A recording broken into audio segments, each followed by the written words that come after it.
नमस्कार बंधुरा आमी शोभना हेसेलबंगे आपनादेर सकलके आरो एकबार स्वागत जानाच्छि। आज आमी आपनादेर जन्य निये चले एसेछि जामाई षष्ठी स्पेशल एकटी निरामिष थालिर रेसिपि। आर एई थालिर मध्ये 7 रकमेर रेसिपि रयेछे जेटा एकटा भिडियोर मध्ये देखानो सम्भव नय, ताई आमी एई भिडियोटाके दो भागे भाग करे नियेछि, अर्थात पार्ट 1 और पार्ट 2। आमी पार्ट 1 रेसिपिटी आपनादेर साथे शेयर करेछि और एटा हलो पार्ट 2 रेसिपि जार मध्ये रयेछे पनीर मटर पोलाओर रेसिपि और रयेछे एचोर कषा और रयेछे स्मोकी सोयाबिन मुइठा। और पार्ट 1 भिडियोटीते आपनारा अवश्यई देखेछेन, तार मध्ये छिलो काजू किशमिश मटरशुटी दिए मुगेर डाल, नवरत्न कोरमा, दई मलाई पनीर और छिलो आमेर प्लास्टिक चाटनी। प्रथम भिडियोटी देखे যদি আপনাদের ভালো লেগেছে তাহলে অবশ্যই ভিডিওটিতে লাইক করবেন আর ভিডিওটি যাদের প্রয়োজন তাদের কাছে আপনারা অবশ্যই সেটিকে শেয়ার করুন। আর আপনাদের কাছে অনুরোধ করব এই সেকেন্ড ভিডিওটি দেখে যদি আপনাদের ভালো লাগে তাহলে অবশ্যই আপনারা এই ভিডিওটিতেও লাইক করুন আর ভিডিওটিকে শেয়ার করুন। আর আপনারা যারা আমার চ্যানেলের নতুন বন্ধু তারা অবশ্যই চ্যানেলটিকে সাবস্ক্রাইব করে পাশে থাকা বেল আইকনটি প্রেস করে দিন যাতে আমার চ্যানেলের নতুন নোটিফিকেশনগুলি আপনাদের কাছে খুব তাড়াতাড়ি পৌঁছে যায়। তাহলে চলুন রান্নাটা শুরু করা যাক। প্রথমেই আমি তৈরি করে নিচ্ছি পনির মটর পোলাও। তার জন্য আমি এখানে একটা ডেকচির মধ্যে কিছুটা জল নিয়ে নিয়েছি আর দিয়ে দিয়েছি তার মধ্যে সামান্য একটু নুন আর দিয়ে দিলাম অর্ধেকটা পাতিলেবুর রস। আর বাসমতি চালটাকে আমি 30 মিনিট ভিজিয়ে রেখেছিলাম, সেটা ফুটন্ত জলের মধ্যে দিয়ে 7 থেকে 10 মিনিট ফুটিয়ে নিয়ে ভাতটা তৈরি করে নিই। আর এই ভাতটা আমি 80% সেদ্ধ করে নিয়েছি। এবার ভাতটা আমি একটি ছাঁকনির সাহায্যে তুলে নিয়ে ছেঁকে সেটাকে অন্য একটা পাত্রে রেখে দিলাম। আর কড়াইয়ের মধ্যে 1 টেবিল চামচ বাটার দিয়ে দিলাম আর তার মধ্যে কেটে রাখা পনিরটাকে দিয়ে সামান্য একটু ভেজে নিচ্ছি। পনিরটা খুব বেশি ভাজবো না, সামান্য একটু নেড়েচেড়েই সেটাকে তুলে নিলাম। এবার ওই একই বাটারের মধ্যে যেটুকু বাটার ছিল তার মধ্যেই মটরশুঁটিগুলো দিয়ে তার মধ্যে সামান্য একটু নুন দিয়ে সেটাকেও ভেজে তুলে রেখে দেব।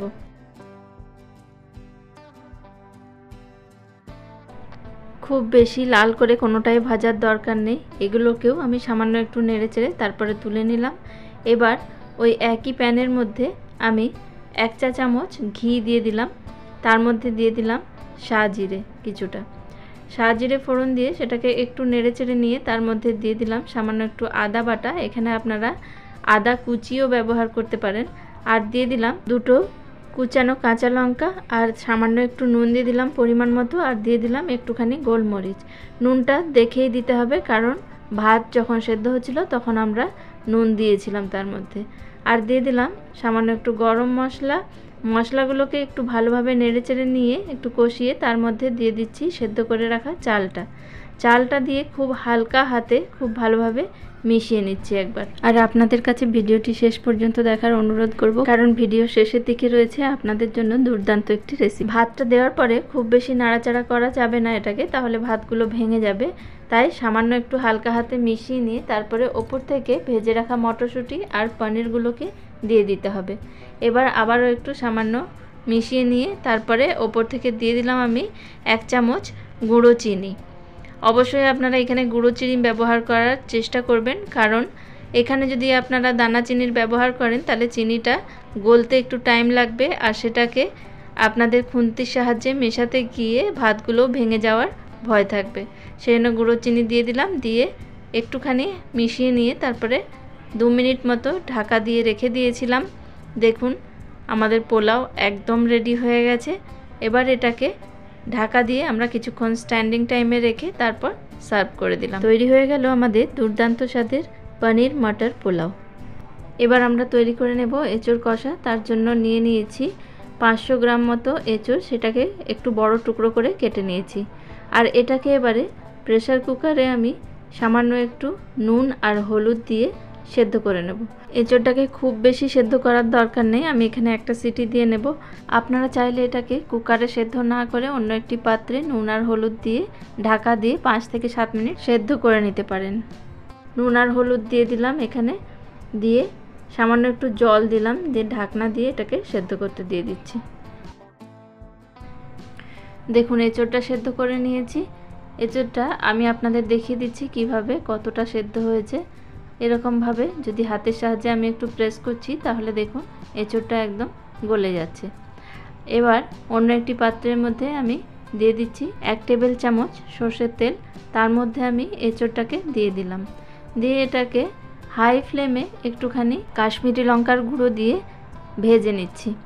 কাশ্মীরি লঙ্কার গুঁড়োটা আমি এখানে সামান্য একটু রঙের জন্যই ব্যবহার করলাম, আপনারা না চাইলে নাও দিতে পারেন। এবার কাশ্মীরি লঙ্কার গুঁড়োটা দিয়ে সামান্য একটু নাড়াচাড়া করেই দেখুন এইভাবে এঁচোড়টাকে আমি ভেজে নিলাম। খুব বেশি লাল করে ভাজার দরকার নেই, তাহলে এঁচোড় শক্ত হয়ে যাবে। এইভাবে ভেজে আমি তুলে নিলাম।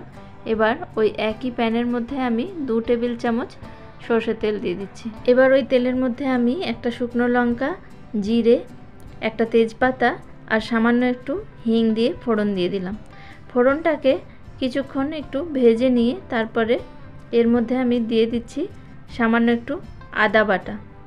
1 চা চামচ মতো আদা বাটা দিলাম আর 1 চা চামচ মতো এর মধ্যে দিয়ে দিলাম কাঁচা লঙ্কা বাটা। দিয়ে এগুলোকে খুব ভালোভাবে একবার নেড়েচেড়ে মিশিয়ে নিচ্ছি। এবার এর মধ্যে দিয়ে দিচ্ছি পরিমাণ মতো নুন, 1/2 চা চামচ হলুদ গুঁড়ো, 1/2 চা চামচ কাশ্মীরি লঙ্কার গুঁড়ো, 1 চা চামচ ধনে গুঁড়ো, 1/2 চা চামচ জিরের গুঁড়ো আর 3 টেবিল চামচ দিয়ে দিচ্ছি টমেটোর পিউরি। আপনারা ফ্রেশ টমেটো বেটেও এখানে ব্যবহার করতে পারেন, আমিও ফ্রেশ টমেটো বেটেই এখানে ব্যবহার করলাম। দিয়ে সমস্ত মশলাকে একসাথে ভালোভাবে একবার নেড়েচেড়ে মিশিয়ে নিয়ে তারপর এটাকে ঢাকা দিয়ে কিছুক্ষণ রান্না করে নেব। 3 থেকে 4 মিনিট ঢাকা দিয়ে রান্না করার পরে এটাকে একবার ঢাকনা খুলে ভালোভাবে নেড়েচেড়ে এর মধ্যে দিয়ে দিচ্ছি 1/2 চা চামচ চিনি আর দিয়ে দেব 2 টেবিল চামচ কাজু বাটা। এবার এই সমস্ত কিছুকে খুব ভালোভাবে একসাথে মিশিয়ে নিয়ে বেশ কিছুক্ষণ সময় ধরে মশলাটাকে ভালোভাবে কষিয়ে নিচ্ছি। 3 থেকে 4 মিনিট একই রকমভাবে নাড়াচাড়া করে এটাকে ভালোভাবে কষিয়ে নিলাম। দেখুন মশলা থেকে তেল ছেড়ে দিয়েছে। এবার এর মধ্যে দিয়ে দিলাম ভেজে রাখা এঁচোড়গুলো। ভেজে রাখা এঁচোড়গুলো দিয়ে মশলার সাথে খুব ভালোভাবে মিশিয়ে নিচ্ছি।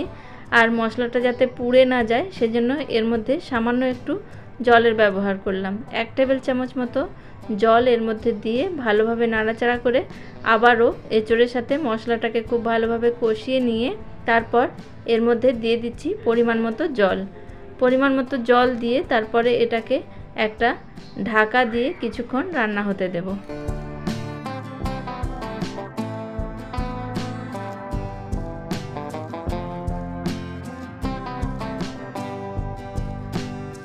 5 থেকে 7 মিনিট এভাবে ঢাকা দিয়ে রান্না করার পরে ঢাকনা খুলে এর মধ্যে দিয়ে দিলাম ছোটো চামচের 1 চামচ ঘি আর দিয়ে দিচ্ছি সামান্য একটু গরম মশলা। এগুলোকেও সব একসাথে ভালোভাবে মিশিয়ে নেব।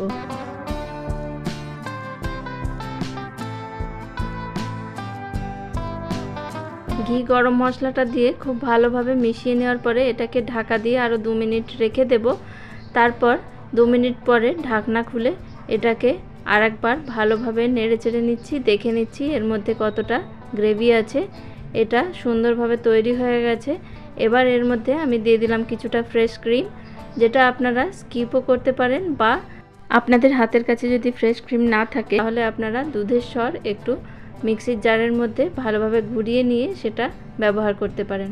আর দিয়ে দিলাম কিছুটা ধনেপাতা কুচি। তাহলে তৈরি হয়ে গেল আমাদের এখানে এঁচোড় কষা। এবার আমরা চলে যাচ্ছি পরের রেসিপির দিকে। আমরা এবার তৈরি করে নেব স্মোকি সয়াবিন মুইঠা।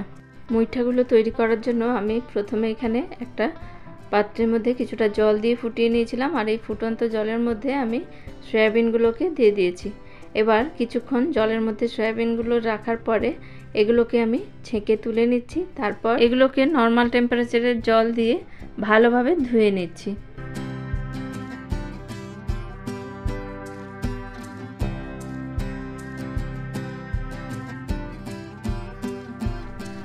সয়াবিনগুলোকে জলের মধ্যে দিয়ে খুব ভালোভাবে ধুয়ে নিয়ে হাতের সাহায্যে এগুলোকে খুব ভালোভাবে চেপে চেপে তুলে নেব অন্য একটি পাত্রের মধ্যে।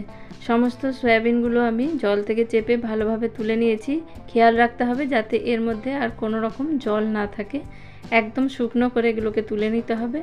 আর তারপরে একটা মিক্সির জারের মধ্যে দিয়ে কয়েক সেকেন্ড ঘুরিয়ে এগুলোকে এরকমভাবে একটা কিমা তৈরি করে নিলাম।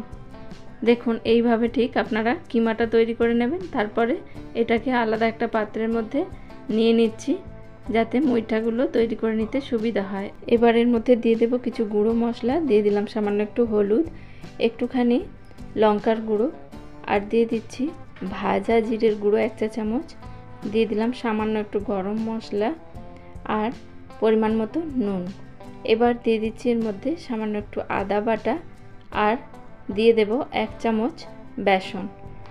এবার এই সমস্ত কিছুকে খুব ভালোভাবে একসাথে মিশিয়ে একটা ডো তৈরি করে নিচ্ছি। তারপর তার থেকে লেচি কেটে একটা একটা করে মুইঠা তৈরি করে নেব। দেখুন ঠিক এইভাবে এটাকে মেখে নিতে হবে যাতে একসাথে হাতের মধ্যে এটা একটা শেপ তৈরি হয়ে যায়। আপনারা যে কোনো শেপেরই মুইঠা তৈরি করতে পারেন। আমি এগুলোকে এইভাবেই একটু লম্বা শেপ দিয়ে তৈরি করে নেব। খুব বেশি চেপে চেপে এগুলোকে শেপ দেওয়ার দরকার নেই। দেখুন এইভাবে একটু আলতো হাতে ঘুরিয়ে ঘুরিয়ে এটাকে আমি শেপ দিয়ে নিচ্ছি। দেখুন এইভাবে আমি এটার লম্বা একটা শেপ দিয়ে নিলাম। আপনারা যে কোনো আকারের এগুলোকে তৈরি করে নিতে পারেন। আর আমি যে পরিমাণ সয়াবিন নিয়েছিলাম তাতে আমার এখানে 6টা মুইঠা তৈরি হয়ে গেছে। এবার একটা কড়াইয়ের মধ্যে কিছুটা সর্ষের তেল দিয়ে মুইঠাগুলোকে আমি ভেজে তুলে নেব। প্রথমে অল্প করে মুইঠা আমি দিয়ে দিচ্ছি, কারণ মুইঠা ভেঙে যাওয়ার অনেক সময় ভয় থাকে, সেই জন্যই কটা মুইঠা দিয়ে দেখে নিলাম এগুলো ভেঙে যাচ্ছে কিনা। যেহেতু মুইঠাগুলো একদম ঠিকঠাক ভাজা হচ্ছে সেই জন্য বাকিগুলো এইভাবে দিয়ে আমি ভেজে তুলে নিচ্ছি। আর আপনাদের মুইঠাটা দেওয়ার পরে যদি মনে হচ্ছে যে ভেঙে যাচ্ছে তাহলে সামান্য একটু বেসন আরও এর মধ্যে অ্যাড করে দিলেই মুইঠাটা ঠিকঠাক ভাজা যাবে। আর মুইঠাটা দেওয়ার পরে সাথে সাথে আপনারা এর মধ্যে খুন্তি দেবেন না, একটু মুইঠাটাতে রং ধরে গেলে তারপর এগুলোকে খুন্তির সাহায্যে উল্টে দেবেন। এবার একটি প্যানের মধ্যে আমি কিছুটা সাদা তেল দিয়ে দিলাম। আর এখানে একটা বাটির মধ্যে আমি নিয়ে নিয়েছি হাফ কাপ টক দই, তার মধ্যে দিয়ে দিলাম 1 চা চামচ আদা বাটা, 1 চা চামচ কাঁচা লঙ্কা বাটা আর দিয়ে দিচ্ছি 2 টেবিল চামচ টমেটো বাটা। এবার এই সমস্ত উপকরণকে একসাথে খুব ভালোভাবে মিশিয়ে নিচ্ছি।